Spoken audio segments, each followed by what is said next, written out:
இந்த 21வது நூற்றாண்டின் மிகப்பெரிய கடவுள் பணம் தான். பணத்தை நோக்கி ஓடுறோம்.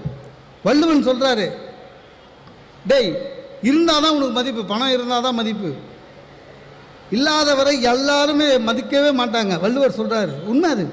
ப்ராக்டிக்கலாக பாருங்கள் சார். நம்மக்கிட்ட பணமே இல்லைங்க. சொந்த தாய் மாமா நம்ம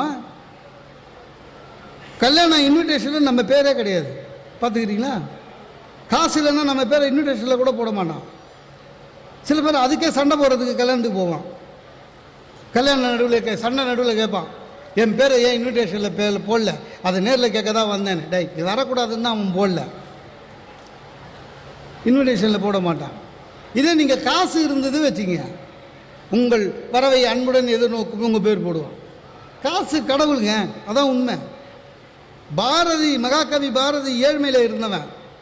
ஆனால் அவன் சொல்லும்போது என்ன சொல்லுகிறான்? பணத்தினை பெருக்குன்னு சொல்கிறான். அதான் உண்மை. உண்மையிலேயே ஒரு அங்கீகாரம் பணத்துக்கு தான் சார். ஒன்றும் இல்லைங்க, ஒரு 50 லட்சம் ரூபா டெபாசிட்டு நம்ம பேரில் இருக்குதுன்னு வச்சுக்கோங்க.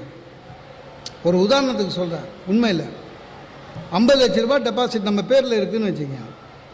ஒவ்வொரு வருஷமும் ஒன்றும் இல்லை, அது நினச்சாலே மகிழ்ச்சியாக இருக்கும். நினச்சாலே ஒரு ஒரு ஒரு தன்னம்பிக்கை வரும். அந்த தன்னம்பிக்கையை கொடுப்பது பணம் மட்டும்தான்.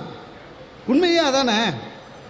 இந்த இங்கே இருக்கான்னு தெரியல, சென்னையிலலாம் ஆட்டோவில் எழுதியிருப்பாங்க சார், கருவறை முதல் கல்லறை வரை சில்லறை தேவை. அது உண்மை. உண்மை. எல்லா இடத்துக்கும் பணம் தேவை சார். எனக்கு நல்ல ஞாபகம் இருக்குது.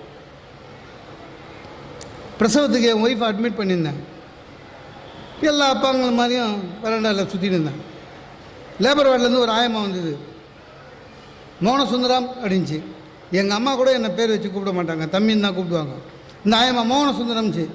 சொல்லுங்கம்மா, உங்கள் ஒய்ஃபுக்கு குழந்தை பிறந்துச்சுச்சு. என்ன குழந்தை? என்ன துடு கொடுந்துச்சு. அது எனக்கு என்ன குழந்தைன்னு பிறக்கிறதுக்கு நம்ம காசு கொடுக்கணும், வேறு வழி இல்லை. எங்கள் தாத்தா சொன்னலாம் இறந்தார். இறந்த உடனே இடுகாட்டுக்கு போனோம். அங்கே அந்த தோழர் என்ன பண்ணார், கடைசியாக மூஞ்சி பார்க்குறவங்க மூஞ்சி பார்க்கலான்னாரு. சரி தாத்தா மூஞ்சியை கட்சியாக பார்த்துலாமேன்னு கிட்ட போனேன். துடு கொடுனாரு. எங்கள் மூஞ்சி பார்க்க பிடிக்கலன்னா அவரே போய் சேர்ந்தார். அவர் மூஞ்சி பார்க்கறதுக்கு எதுக்கு நாங்கள் கொடு. அதான் கல்லறை முதல் கருவறை எல்லாத்துக்கும் பணம் தேவை. பணம் முக்கியம். பணத்தினை பெருக்கு. பணம் இல்லைன்னா இந்த உலகத்தில் எதுவுமே இல்லை. ஒரு மரியாதை கிடைக்குங்க. ஒரு வீட்டில் ரிட்டையர் ஆகிட்டு 65 வயசில் பெரியவர் இருக்காருங்க, காலிங் பெல் அடிக்குது. இவர் போய் திறக்கிறாரு. ஒரு பையன் இவரை பார்த்து கேட்குறான், வீட்டில் யாரும் இல்லை அப்படின்னு. இவர் தான் திறக்கிறாரு. வீட்டில் யாரும் இல்லைன்னு இவரை கேட்குறான். அப்போ திறந்தவர் என்ன தெரியுமா, அந்த பையன் கேபிள் டிவி வச்சுருக்காங்க. அந்த பையன் அவனுக்கு பொறுத்த அளவுக்கு கேபிள் டிவி சந்தா யார் கொடுக்குறாங்களோ அவன் தான் மனுஷன். கதவு திறக்கிறவன் இல்லை. மரியாதை போயிடுச்சு. ஆக மரியாதை வேணும்னாலும் நீங்கள் உங்களுடைய பணத்தினை நல்ல வழியில், அது முக்கியம், பணத்தினை நல்ல வழியில் பெருக்கணும். வள்ளுவன் சொல்கிறது உண்மையாக தான் சார். சார் நீங்கள் 1947 நமக்கு சுதந்திரம் வந்தது. 1950 இந்திய குடியரசு ஆச்சு. இந்திய அரசியலமைப்பு சட்டம் வந்தது. சரியா? நம்ம கவர்மெண்ட்டு, ஸ்டேட் கவர்மெண்ட்டு திடீர்னு கொஞ்ச நாள் முன்னாடி கணவராக இருந்தாலும் மனைவியை அடித்தால் மனைவி வன்கொடுமை சட்டத்தில் போலீஸ் ஸ்டேஷனில் கம்ப்ளைண்ட் கொடுக்கலான்னு ஒரு ஆர்டர் ஜிஓ இஷ்யூ பண்ணாங்க. நம்ப மாட்டீங்க, அடுத்த நாளே தமிழ்நாடு முழுக்க ஒவ்வொரு காவல் நிலையத்திலும் குறைஞ்சது 100 மனு வந்தது, எங்கள் வீட்டுக்கு அடிக்கிறாருன்னு. நானே கேட்குறேன், 47 சுதந்திரம் வந்தது, 50 குடியரசு ஆனோம். அன்னிலேருந்து இன்னைய வரையும் இந்தியாவில் எந்த போலீஸ் ஸ்டேஷன்லையாவது எந்த மனைவியாவது போய் போலீஸ்கிட்ட என்னுடைய கணவர் தன்னுடைய வருமானத்துக்கு மீறி பணம் சம்பாதிக்கிறார், அவர் மேலே வழக்கு தொடுங்கன்னு எந்த ஒய்ஃபாவது கேட்டிருக்காங்களா? ஏன்னா நாங்கள் சொல்கிறதே அவங்க தான். நமக்கு என்ன சார், ஒரு பேண்ட்டு ஒரு சட்டை, அவ்வளோதான். இல்லை, எதிர் வீட்டுக்கார கார் வாங்கிட்டான், அதை வாங்கிட்டான், இதை வாங்கிட்டான், சொல்லிக் கொடுக்குறது யார்? ஆக எதுவாக இருந்தாலும் சரி, பணம் என்பது முக்கியம். 50,000 ரூபாய் பென்ஷன் வாங்குற எந்த முதியவரும் ஆதரவற்ற முதியோர் இல்லத்தில் இருக்கிறது இல்லை, ஞாபகம் வச்சுக்கோங்க. ஆக பணம் முக்கியம், நல்ல வழியில் பணம் சேர்ப்பது முக்கியம், வள்ளுவர் சொல்கிறாரு. இன்னொன்று, மனிதர்களுடைய நம்ம ரொம்ப பாவமாக போகிறதுக்கு என்ன ஒரு இன்னொரு காரணம், கோபம். எல்லாருமே கோபமாக சுற்றுறோம். எல்லாருமே கோபத்தால் தான் நிறைய பேருடைய வாழ்க்கை பாழாக போச்சு. கோபம்தான். கோபம் வராமல் என்ன பண்ணணும் சார்? ஒன்றும் இல்லை, பேசிக்காக ப்ராக்டிக்கலாக ஒன்று சொல்கிறேன். கோபம் வராமல் இருக்க என்ன செய்ய வேண்டும் அப்படின்னா, ஒன்றும் இல்லை, எந்த விஷயத்தெல்லாம் நினச்சிங்கன்னா கோபம் வருமோ அதை நினைக்கவே நினைக்காது. ஒரு ஆராய்ச்சியாளர் சொல்லியிருக்கான், ஆனால் சில ஆராய்ச்சி தப்பாக தான் சொல்லுவான். உங்களுடைய மனதை யாராவது புண்படுத்தி இருந்தால், ஹர்ட் பண்ணியிருந்தால், அவர்களை உங்கள் மூளை அவர்களை மன்னிப்பதற்கு 6 to 8 மாத காலம் எடுத்துக்கொள்கிறது. இது ஒரு ஆய்வு இல்லை, நான் நம்பலை. ஆமாங்க, கல்யாணம் ஆகி 20 வருஷம் ஆகுது எனக்கு. இப்போவும் எங்கள் மாமனாரை நினச்சா அப்படியே பிபி ஏறும் சார்.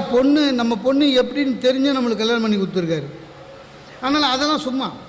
ஆனால் உண்மையிலேயே கோபத்தை விடுவது தான் ரொம்ப பெரிய விஷயம். நிறைய பேர் கோபமாகவே சுற்றிட்டுங்கிறான் சார். டைம் என்னன்னு கேளுங்களேன், 8:30 முடிஞ்சு போச்சு.